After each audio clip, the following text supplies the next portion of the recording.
everybody, Gina DeLuca here. Welcome to my first premiere. Mina Villegas dragged me into 2021 kicking and screaming. She held my hand through this whole process because I have no idea how to do any of this. And I'm probably in the chat right now panicking because I can't keep up with stuff when it's going by that fast. So I watched a couple of the premieres from Massey Art and Sarah Mac, and it looks like fun. So I'm gonna give it a whirl. What we're doing today is my absolute favorite technique, a straight pour, and the colors that I'm using. I have Liquitex Basics in Mars Black. Go for the Mars Black if you're doing straight pours. Carbon black doesn't work the same. I have DecoArt Americana Decor Metallics in Emerald Green, 24 karat gold, and the Sapphire Blue. Deep Sapphire. These paints are mixed. 1 part paint to 2 parts Floetrol. That mixture is then thinned with my 90% water and 10% Floetrol concoction. Instead of using straight water to thin it out to the proper consistency, I use this mixture. I find that it is less likely to go too thin, less likely to break those polymer bonds because you have some pouring medium. It's not technically a pouring medium, but for our purposes it is, and it just helps to prevent that from happening.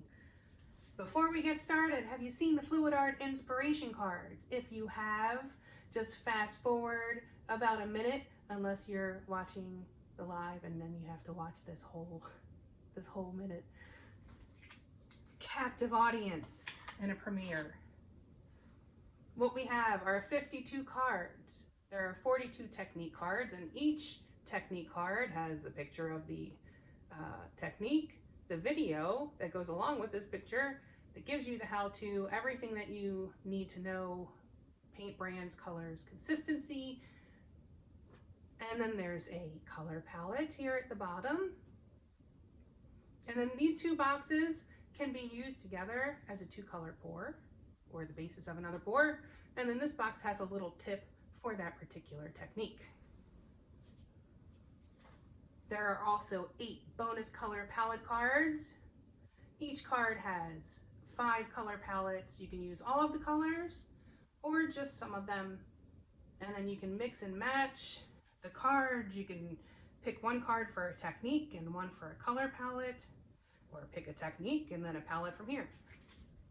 There are hundreds of thousands of combinations and endless inspiration. These are available at my website, ginadeluca.net. The consistency that we're working with is, I guess, about a 2 on my scale. The metallics wind up being a little bit thicker. The base paint, however, this is both my base coat and the background color. It's going to be harder to see because it's black, but it's a bit thinner, just a tiny bit thinner.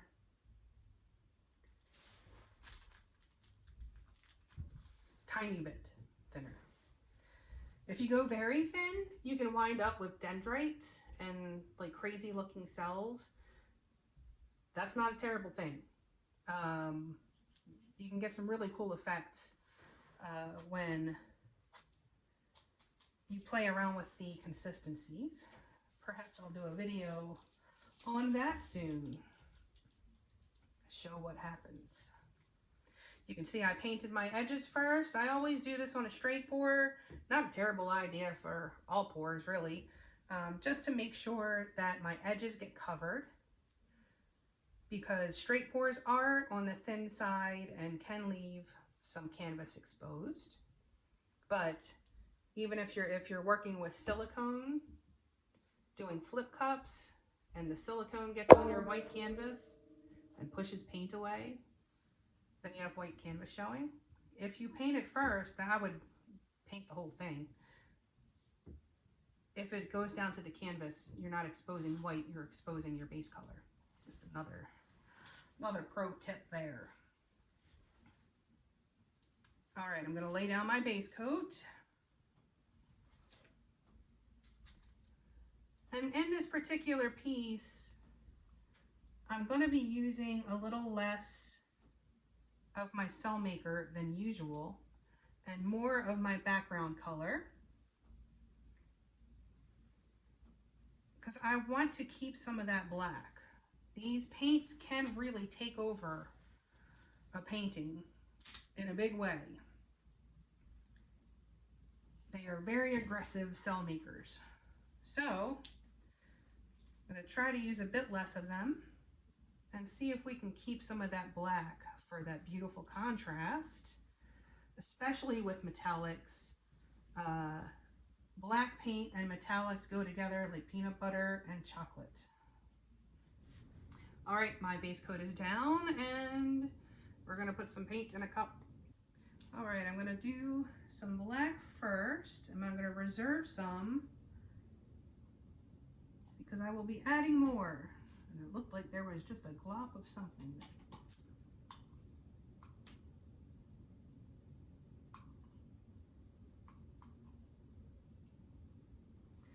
Well, I guess we'll find it when we pour it. I'm going to do the blue first, and then the green, and then the yellow, and they'll probably blend together. But also, I want the blue and the green in the center. The gold is very aggressive and has a tendency to take over. So I'm going to do this. This is an 18 by 24 canvas, and that would require about 16 ounces of paint altogether. Did about 6 ounces for the base coat, and I'll do 10 ounces, and I used the wrong cup. Yes, I did. Okay. Well, we're just going to roll with it. I have my 8-ounce cup here, so oopsie. It's all right. I mean, we're going for negative space, right? So if I wind up with negative space, ain't nothing to cry about. Here comes the gold. And the blue has come to the top. And my gold sank, so I'll be getting plenty of gold in the center. Oops. And I'm going to top it off with black in the hopes that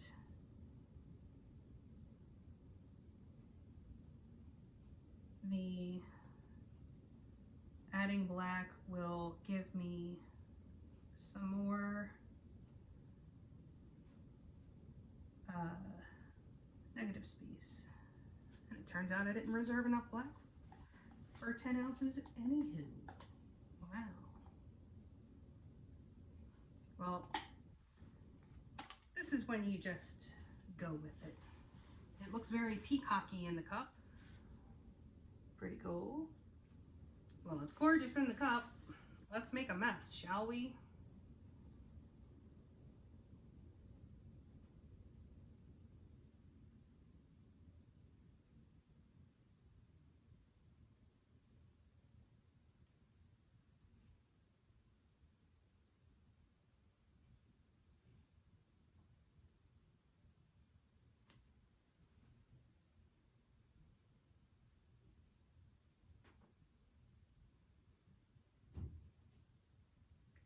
There will be some crazy gold action in the center. We'll see what happens with that.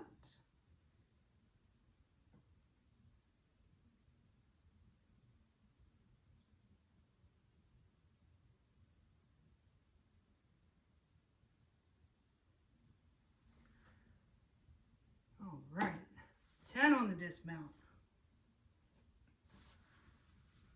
Okay, now I have to keep an eye out for that glop of whatever that I saw in the black. Pop in the bubbles. Cat hair. It snows cat hair in this house, I'm telling you.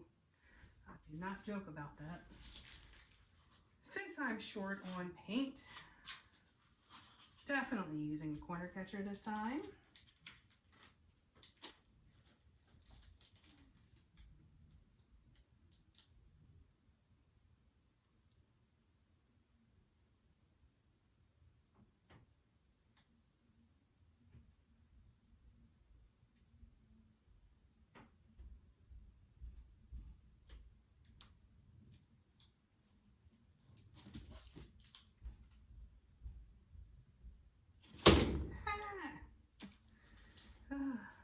This is a great video for my first premiere. It's fantastic. What Not to Do by Gina DeLuca.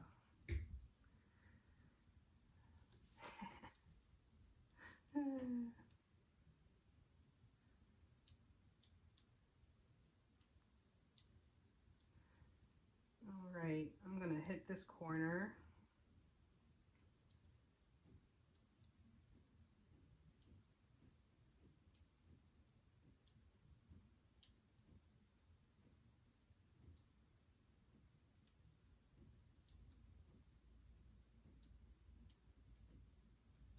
I do my best to try to make corners with the paint when I can. Bringing the paint back to center so I can decide which way to go. I think I will go to the opposing corner. Well, that center is looking fantastic. So far. Love that pop of gold in there.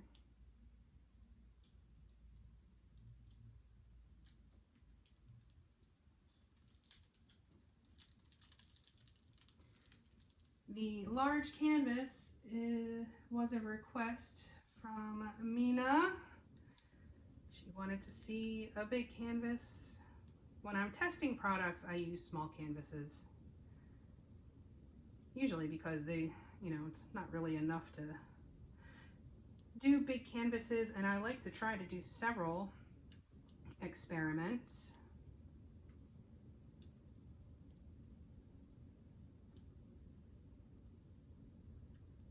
But I do love doing straight pours on big canvases. One of these days I'm going to get a better setup where my camera is directly overhead, so I'm not constantly out of frame.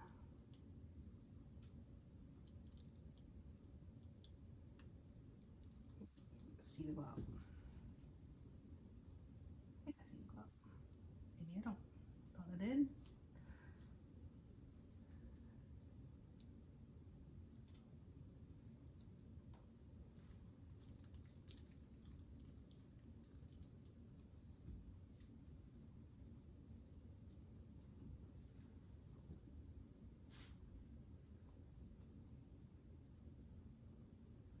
I can only see it when it's moving. It's in the black, so at least there's that. All right, I'm gonna try to bring the center back into a position that I like.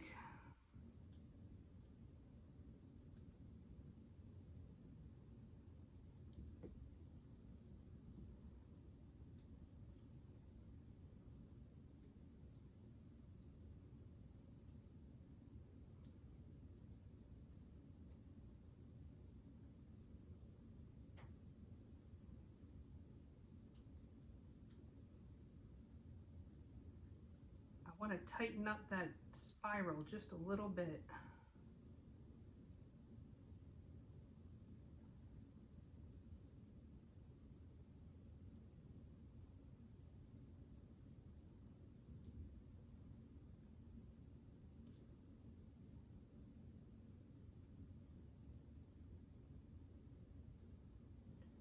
Okay.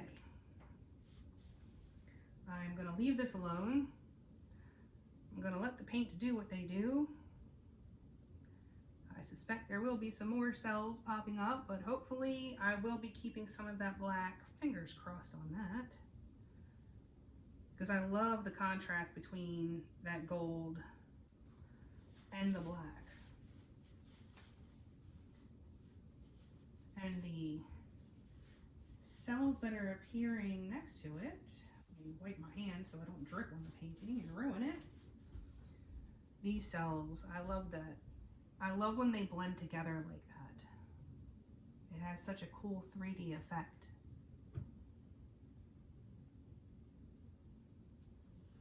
Okay, I'm gonna let this sit and I'll be back in a few.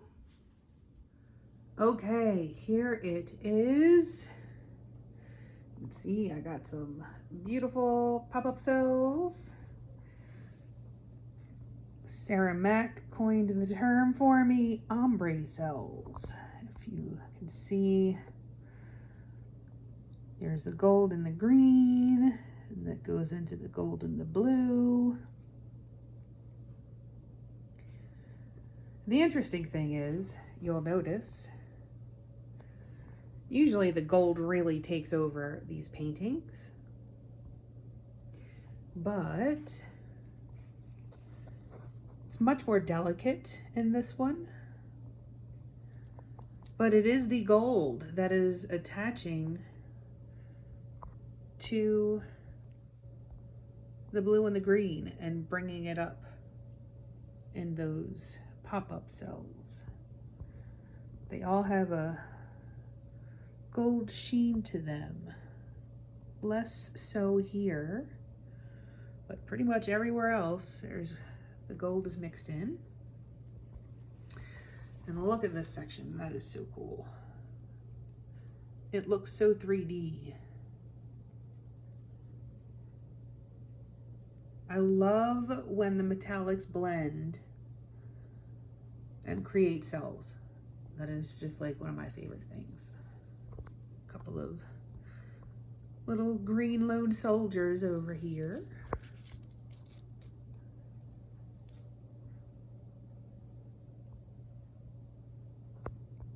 That's a cool spot there. And then this part is pretty, where it kind of thins out. You get that pretty lacing. I love the contrast between the gold and the black. Just love that.